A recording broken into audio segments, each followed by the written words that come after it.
Hey y'all, do you know how long it took me to find this filter that I used for the video portion of this podcast? I could not find it. I had to use my phone. I use a tablet for this filming because I want it to be chilled out, lo-fi, low quality type of vibes. So anyways, here I am once again. Here I go again on my own, doing my podcast that I slightly forgot I had, but I remembered because I currently have a favorite song right now that I am obsessed with. I mean, this song I've played on loop for various days and I'm not tired of it, and I want to share it with the world, even though it is an 80s song that probably everyone knows about anyways. But as usual with my podcast, the music portion will come at the end. Towards the end, I'll tell you what songs I currently have stuck in my head. Because for now, the topic is age. Is age just a number? But no, I mean like physically age, like my face, because I've been thinking about it. I did mention it briefly in my last episode 3. I think it was episode 3. I mentioned how I don't think I'm ever gonna look of age, if that makes any sense. I'll get into it. If you're just listening to it, you are at a disadvantage because I'm showing my face right now. Keep in mind I do have a filter on right now, so that does not help at all. Look, can you see me? If you're watching, can you see me? How old do I look? Let's just get it out, because usually when I tell people my age, they are quite surprised by my age, but it's been like that my entire life, because I'm also, in addition to not looking my age, I'm quite tiny. We will not get into that, but I feel like my tininess adds to my age, what people think of my age. But I do feel that now, again, like I said, I'm getting close here. I'm getting very close. But due to all the crap I went through in 2021 health-wise, you can tell the suffering in my face. You can just see it now. Like I feel like I do look older. I aged so much in that year. It's insane how much you can age through suffering. And also just the fact that, for instance, in my case, I went through so much pain in 2021 in general, like physical pain in my face region, that I feel like that had a lot to do with also like my rapid aging. I'd say, well, not rapid aging, but I mean all these lines on my face getting clearer. Go ahead, take your guesses. How old do you think I am? And if you're listening, based on my voice, do you think I'm a 12-year-old boy with my voice cracking all the time? But here's what I'm getting at. Here's my point. I feel like in person, if you see me from a distance, especially if I'm wearing a mask, but if you see me from a distance, I look a solid 16. I look 16. I lost my train of thought because I had to pause the video real fast. My leg is so itchy. I was scratching my leg. What I'm trying to get at is that I feel like I'm gonna look 16 for quite a while, and then suddenly I'm going to be a grandma. So I'm gonna go from looking like a kid to grandma instantly. There will be no in between. And I wholeheartedly cannot pronounce that word, but I believe that. I've believed it for quite a while, actually. Like when I was in my early 20s, I honestly thought, you know what? I don't think I'm ever going to look like an adult woman. And here's what I mean. I mean like those girls that look like, well, let's say they're in their mid 30s, they look like 35. Like you can tell they're not like a girl yet, and they're not an old lady, but they're like a solid woman. Like they're independent, they work hard, or they're a mom, they're a young mom. They have a good family. Like they can control a situation. You know what I mean? Like, yes, they can freak out and whatever. But to the point of it, I'm saying they can control a situation. Like, you know, in a situation where you're like, I need an adult. And then you're like, I am an adult. They are the adult. You know what I'm saying? Like they know how to carry themselves. Both in life, professionally, everything. You know, that's what I mean.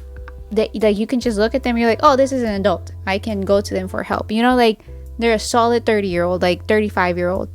I don't know who to give. I wish I would have set up an example like of a woman that you just look at her and you're like, yeah, you know, she has a solid life. She's got it a little figured out, maybe. Who knows? But my point being, like, she's a solid 35-year-old. She's a solid 30-year-old. But just in mind, okay, my mom was running up that hill in 1980s. She looked like a lot like Kate Bush, okay? She also looked like Ann Wilson from Heart. That's what my mom looked like. It's you. And I feel like when she turned 25, she stayed a solid 25 for like forever. Because I remember going to elementary school like finishing elementary school, and she still looked like a solid 25 to 30-year-old, but she always looked like a woman. Does that make sense? She did not look like a young girl or a teenager, but she wasn't old either. She looked like a model, to be quite honest. She looks like every 80s girl in every music video from the 80s, okay? Because her hair is like naturally curly and wavy, like mine. She just looked the part. Like, she looks like a woman for like forever, right? I don't think I want to get to that. Does it concern me? I mean, slightly, because no one is ever going to take me seriously. But what I have aged, like maturity wise, I do feel that I am incredibly mature right now. I'm adequate for my age, even though it may not seem like it, because I don't really portray it in my everyday life. Like online, I do not act like my age at all. I act like a child. I'm an absolute child, okay? But I mean, like even here, I'm talking a little bit more serious than normal. You know what I mean? And I feel like college helped a lot. Here's the thing. College made me professional in a way. Like, college made me aware of how to deal with adults, right? But it did not prepare me for the real world. What prepared me for the real world, I believe, is when I was an interpreter. I was a medical interpreter, but I did absolutely everything. Like 911 calls, insurance, bank, absolutely anything you can imagine, I interpreted, okay? It was over the phone. I had a cubicle. And on top of being an interpreter, I then worked in an elementary school in the front office, and that also really taught me how. See, a key to maturity, I believe, is to not be shy. I think that's a huge key, because I was insanely shy growing up around other people. In schools, no, I was pretty obnoxious. I talked a lot. I talked too much in high school too, but that was amongst my peers. I mean, even with relatives, adults of any age, I could not for the life of me. If I needed to ask a question in public, I'd rather just go home. Like, I'd rather not make it. Okay. I would never ever order pizza on the phone. I wouldn't do nothing on the phone. Oh my goodness. Like, it was just like I was absolutely petrified. Okay. First I was afraid, then I was petrified. Honestly, I couldn't do anything. Now, holy crap, I am such a Karen, and I hate it. If I have a question, I will get the solution. I will get an answer, okay? I don't care how many people I have to call on the phone or in person. Like, if I need to speak to the manager, I will speak to the manager, because I've gotten to that point since I was an interpreter. Keep in mind, I wasn't directly the customer service, but that's what it felt like. I've gotten to that point where I'm like, I am not going to accept like excuses, unless obviously it's not the person's fault. But you get what I'm saying? Like, if someone made a mistake, I want it addressed and I want it fixed. Wow, I sound like such a Karen. You see what I mean? That I am mature now. Like, I think my age internally, like how I portray myself, I don't know English apparently, because I can't think of a word. How I display myself, how I act around people is adequate to my age, but how I look is not at all. With how I like ask questions now, even like let's say on the phone, how I ask questions, how I go about like making appointments and stuff, I don't think people would believe when they see me. They're like, oh look, a little girl, a little child is the one asking these questions. And also, as I've grown older, I match the vibes. I read the room. If you're being shy, I'm going to be shy. If you're being loud, I'm going to be loud. I truly, honestly base myself off of my environment. I feed off other people. So if it's a professional environment, I am 1,000% professional. If it's not, I am just obnoxious. No, I match. I vibe with styles. I'm not saying that properly. There's a term for this, but it is what it is. At least I was able to age in the way I carry myself. That's what I'm trying to get at. Like now, like you could send me to figure out a huge problem at a store, at a hospital, or anything. I can handle it. I got this. Like adult me. Okay, keep in mind I do suffer of anxiety. I still do get anxious. I get hella sweaty, okay? Not gonna lie. Like I freak out. I can get a little shaky, but I'll do it. I'll carry it out because a baby's gotta do what a baby's gotta do. Okay, and that's another point from being an interpreter. I also lost shame. Okay, it sounds wrong, but hear me out. So many people, like, they just pour themselves out, okay, for doctors, for someone else. They tell them absolutely everything. And that to me was astonishing. Like, I was flabbergasted when I would hear what people would share at the doctors. I did hundreds of physicals, let's say, or hundreds of therapy sessions even, and the amount that people share and overshare, not gonna lie, but it amazed me how much people share, but then you genuinely get help. So now, like, I go to a doctor, boy, I am spilling out. I'm telling him everything I got. Okay, I don't even care anymore, because you realize that. I remember, this reminds me of something from The Odd Ones Out. If you know who he is, he's on YouTube. His Subway episode, because he used to be a Subway sandwich artist. And he talked about how, I'm making this long story long. He talked about how he would get so nervous every time he went to a restaurant. In general, making any order, he would just get a slight panic attack. As do I. I still do, not gonna lie. But then he emphasized how he would practice it over and over in his mind, like we almost all of us do, right? And then once he finally worked at Subway, he realized how much people really don't care. Because once he was like making the sandwiches, he said that he honestly, by the end of the day, could not remember for the life of him what people even ordered. Okay, even if people like made a mistake or stumbled over their words, he just wanted to like get out of there. Okay, that's the last thing he had in his mind. And same with being an interpreter. I could honestly forget almost half of the calls I had by the end of the day. Once I got home, I could only remember a few, but even then. So getting to a point, no one really cares.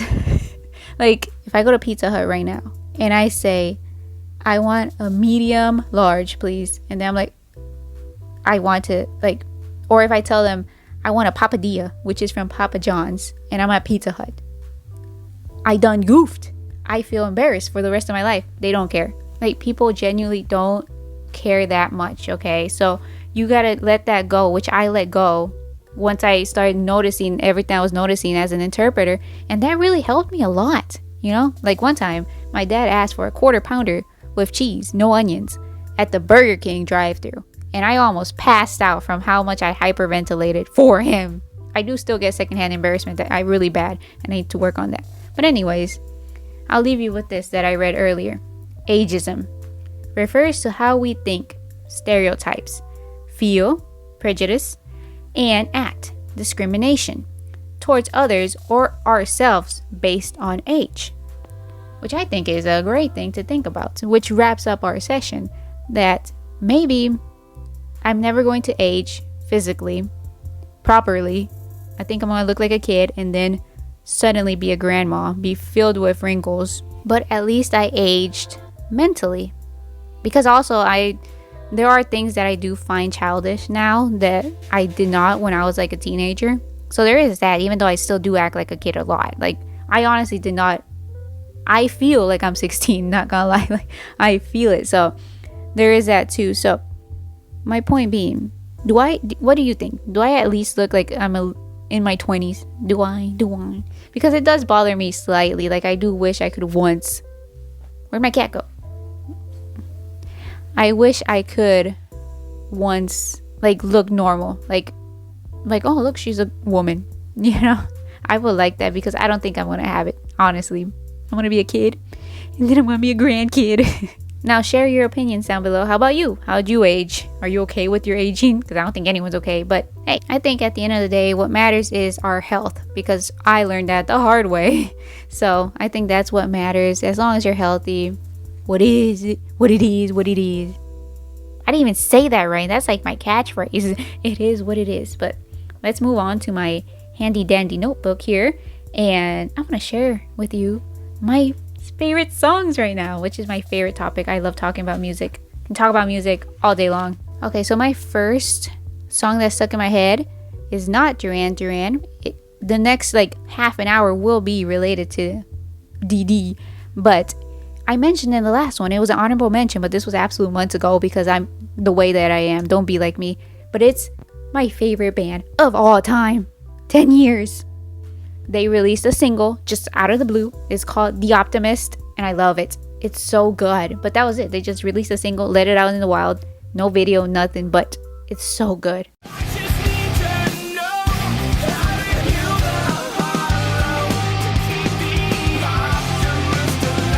So songs that I currently have stuck in my head, it's literally all Duran Duran. No surprise. But this is a whole ordeal. This is a whole this could be its own podcast about how I mentioned it before with Roberto Plant and Led Zeppelin. I fell in love with these bands a little too fast for love. Like, I fell headfirst in love with them, and then I found out everything. So for instance, with Zeppelin, I just fell in love with 1973 Robert Plant, and then I read everything about them and lost respect for them, but I still listen to them. Exact same thing happened to me. You fooled me once, shame on you. Fooled me twice, shame on me. Shame on me, because now it happened again with Duran Duran. Who would think? Because you listen to those songs, they're so upbeat, 80s pop at its finest, so good. You can hear the instruments, and every fucking song is an innuendo. I mean, honestly, I think all of them are. Again, I fell in love with 1986 John Taylor, the bassist of Duran Duran. Another bad boy. And I know most people don't even care about this. Like, I am obviously overthinking the whole situation, but I took it seriously. Why, John? Why did you have to ruin my life like that? If you know what I mean. Well, actually, I don't know what I mean. Like, you already had to exist, be on tour, be in your prime. They're still touring though. Be in your prime when I didn't exist. And on top of that, you were a bad boy that I am now disappointed in your actions and kind of grossed out, not gonna lie, because I read part of his biography and was pretty grossed out. Even the name itself, Duran Duran, comes from a doctor who was gross. So it's just like, what did I get myself into? But at this point, we are in too deep. Also, keep in mind, despite everything I'm saying, I would still interview John or Robert. I would still interview them to this day. Heck, I'd interview them now on this podcast that no one listens to. There goes everything I just said. I'm such an oxymoron. Emphasis on the moron. Because I have so many questions to ask them, especially Robert. I have a movie that I need Robert to watch because I think it's about him. But that's all I'm saying. And I need him to watch it in this lifetime. I know he's a traveler of both time and space, but I need him to watch it now. I've been listening to only Duran Duran for now 4 months. And let me just say, my favorite song is Come Undone. Oh my goodness.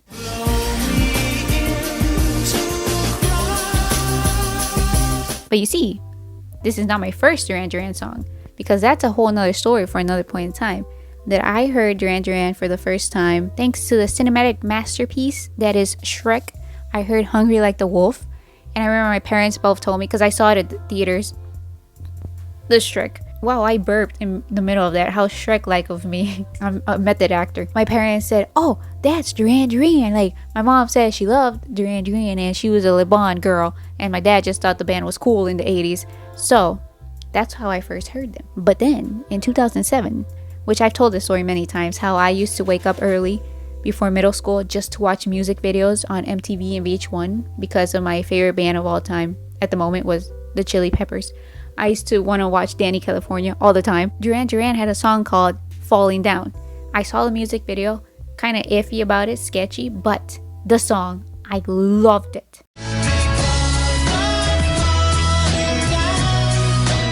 And yes, I saw Simon, and I thought he was pretty good looking. Didn't mind him. Keep in mind, I was 14 or 13 at the time. But I did not see the John Taylor, okay? I did not see him in the music video. I remember my mom passed by once, and she said, what are you watching? She thought it was gross, the video, right? And I said, oh, it's just, I really like this song by Duran Duran. And she said, the Duran Duran, the 80s band? And I was like, no, right now, this song is new, it just came out. And she was like, okay. She carried on, passed me as an idiot, because it is the Duran Duran, it's them, it's the Rio boys, okay? I remember my only friend in middle school that knew how to make us mixtapes, I mean CDs. She would make us CDs for our birthdays, whatever, and I told her I need Falling Down and Hungry Like the Wolf on this mixtape playlist, whatever. And I said, any other song you can find, go ahead and put it on there. Because back in the day, y'all, we couldn't just find music anywhere. It was so difficult. So she gave me back my CD, and she put Reach Up for the Sunrise in addition to Hungry Like the Wolf and Falling Down. Loved it, loved all three of them. Listened to Duran Duran nonstop that week. Loved it. Okay, this was 2007. But then I just put them on the back burner, because I listened to rock and metal and then pop punk, whatever. And keep in mind, that Reach Up for the Sunrise, I still have that file, that MP3 file, and it is not like the one online right now. So I don't know what version I have, but it's so cool. Reach up for the sunrise. Anyways, my point being, I've heard of them in the past. Now, present day, let's come back to 2022, September, my birth month. I was playing Hurdle. I absolutely love Hurdle. Okay, if you don't know what this is, quick recap. Hurdle is online. Okay, they have a Spotify one, which is the main one. Then they have 70s, 80s, 90s, 2000s, 60s. Duran, they have their own. It's where you listen to the second of the song. You have to guess what song it is or the artist. I live for that. I love guessing songs like that. I'm a musical historian. What can I say? Anyways, on 90s Hurdle, it was Come Undone. I did not know that song. Okay, this was in September. And I heard it and I thought instantly, this is a perfect circle. But a perfect circle was not really around in the 90s. Well, tail end of the 90s, I guess. And I love that song. So I looked it up and it's Duran. Like, what? The Hungry Like the Wolf Boys? So I listened to Come Undone and I loved it. Like 2 days later, I get suggested on my YouTube. It says Duran Raw and Uncut Interview 1986. It's titled something like that, okay? It's like a 40-minute long interview. But the face on the thumbnail was John Taylor. And I just could not believe my eyes. I was like, who is that? Click the video. Y'all, I fell in love. Love at first sight. But who wouldn't, okay? If you look at John Taylor, oh my goodness, I've never seen a more gorgeous man. But anyways, aside from that, I watched the entire interview in one sitting. They were so funny. I loved it. So hilarious. Simon is so goofy. John is sassy. Nick is anyways, I thought they were all hilarious. It was so entertaining. They're so cute. Who's got the best sense of humour out of you three? None of us, really. We have no sense of humour. I tell dreadful jokes. It's definitely not you. Definitely not you. Yeah. Yeah, they're really... He does tell dreadful jokes. Dreadful and not jokes. dreadful funny, I mean dreadful. Yeah. I was like, that's it. I'm a Duranie. I'm a Duran girl. I need to know everything about John Taylor. Like, holy crap. And so that's how my coming of age of Duran started. That's what trickled everything for me to now to have 4 months worth of just listening to them. And okay, first off, right after that, they were inducted into the Rock and Roll Hall of Fame. What are the odds?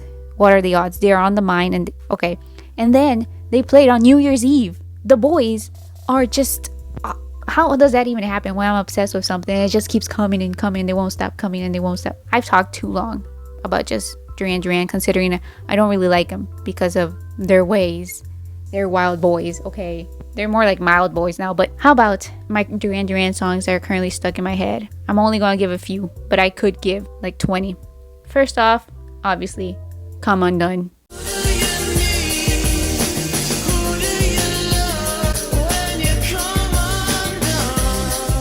Then we have Planet Earth.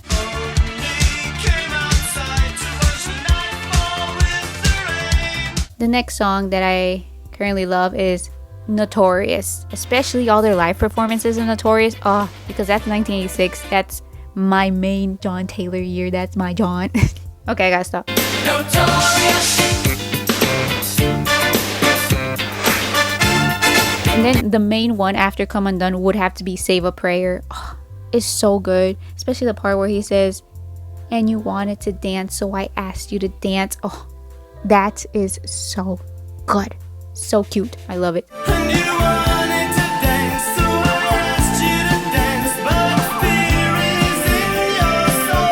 And now here's the thing. The main Duran songs, I feel like they're overplayed for me. Like Falling Down, Hungry Like the Wolf, Rio, Reach Up for the Sunrise. Like those, we'll have them as honorable mentions because I've been listening to them constantly, but I feel like they're too much. Like I overplayed them by accident. But John's bass line in Rio is immaculate. Oh my goodness, how have I never fully listened to it like I have now? I also do like New Moon on Monday.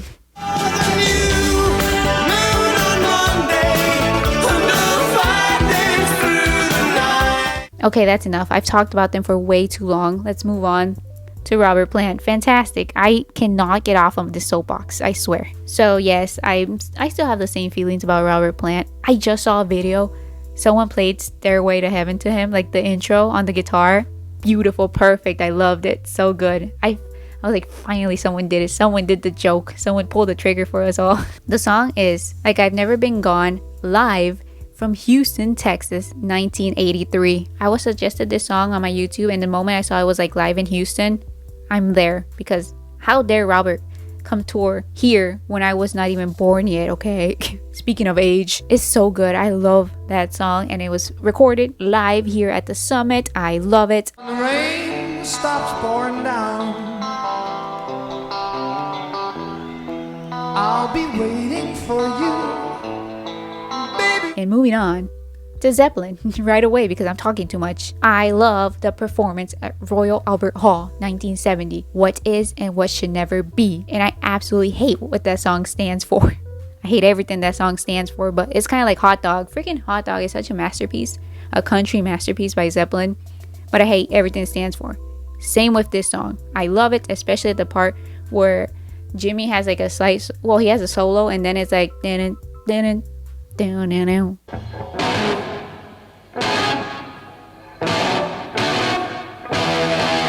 And then Robert does his little tippy toes. And then the drop when Bonzo is like, okay, anyways.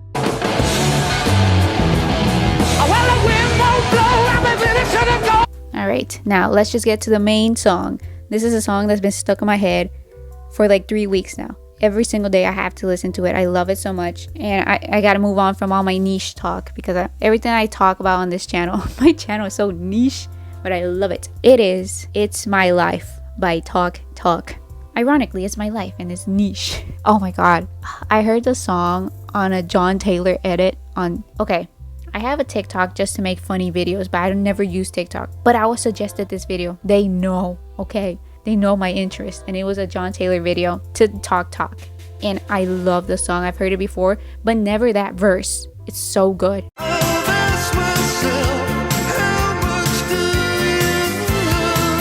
His voice is so unique. I believe his name is Mark Hollis. So unique. He has sadly passed on now. He didn't really... he was with the band for like the 80s, but then he just left the music scene. He went and became a recluse, just like me. Oh no, I guess he just led a normal life, honestly. And my favorite performance by them, well, there's not many on YouTube, but in 84 on a show called Popcorn, so good, so passionate. Love it, live it.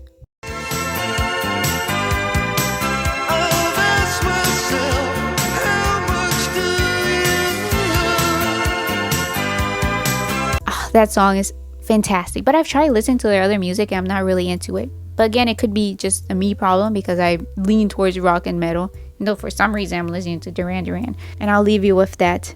Talk Talk, It's My Life. And we'll end it there, y'all. I talked so much that I myself have aged now. I'm now older than whatever age you predicted. And if you made it this far, I'll go ahead and just tell you now, I am 73 years old. But thank you so much for listening and maybe watching this right now. It means a lot. If you made it this far, I don't even believe you. But thanks for hanging out and listening to my rants, my rambling. I like to waffle. What can I do? Live your best healthy life and rock on. Age accordingly.